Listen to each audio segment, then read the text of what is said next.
কারণ সত্য, তেতা, দাপর, কলি যুগ যুগ ধরে আমার মতন কালপুরুষ ছিল, আছে, থাকবে।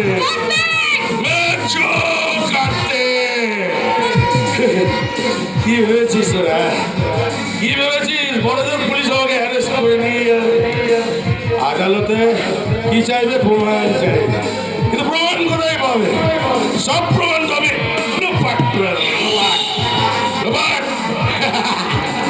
যদি প্রমাণ পেয়েও যায় কি হবে? 4-5 বছর আমার জেল। আমি উচ্চ আদালতের কাছে আপিল করে টাকা খাইয়ে আবার বেরিয়ে আসবো।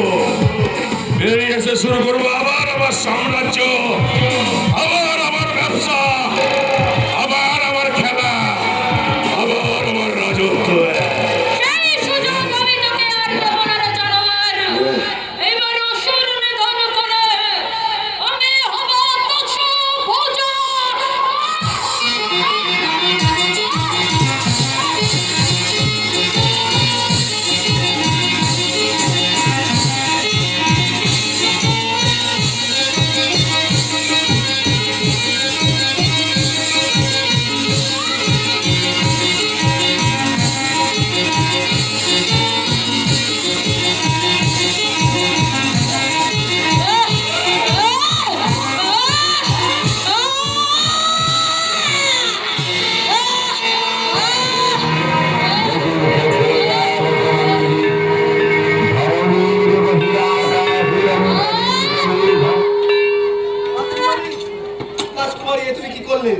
তুমি যে এবারে আইনের চোখে অপরাধী হয়ে গেলে।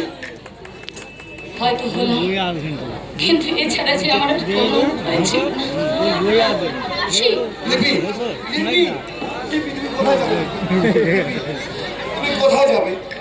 আমি কিছু অনাথ বাচ্চাদের দায়িত্ব নিয়েছি, আর আমার সাথে যা যা ঘটে গেছে তারপর ঠিক করেছি ওই বাচ্চাদের মানুষ করার জন্য আমি আমার বাকি জীবনটা সঁপে দেব। বেশ, তাহলে এই কাজে তুমি আমাকে সামিল করে নাও। দেখো, মনের মতো কাজ পাইনি বলে আজ পর্যন্ত কোনো কাজ করিনি, কিন্তু আজকে যখন এই অনাথ বাচ্চাদের মানুষ করবার মতো কাজ পেয়েছি, তখন চলো লিপি, আমিও তোমার সঙ্গে যাবো। তাহলে চলো।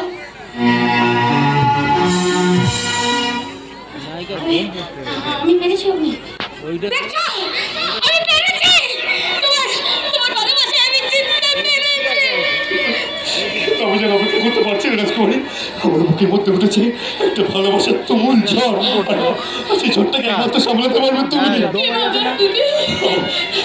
আমার এই বুকে মাথা রেখে চিরকাল দেবে তো তোমার এই বুকে আশ্রয়।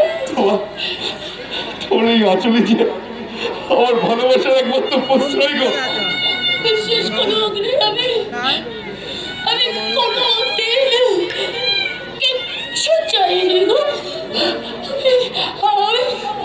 আমি শুধু ভিখারির মতো তোমার কাছে এক চিমটে সিঁদুর ভিক্ষে চেয়েছি। নারীদের কাছে যে এই সিঁদুরই আসল পবিত্র ভালোবাসা, সারা জীবনের ভালোবাসা। আর আমি যে সেই ভালোবাসার ভিখারি। সেই পবিত্র সিঁদুর আমি সঙ্গে এনেছি। দেরি করছো রাজকুমারী, ইউ আর আন্ডার অ্যারেস্ট। আইন নিজের হাতে না নিলেই পারতে। আইনের মহিলা পুলিশ অপেক্ষা করছে। চলুন ম্যাডাম, শান্তনু, বডিটা নিয়ে যাও। Yes sir.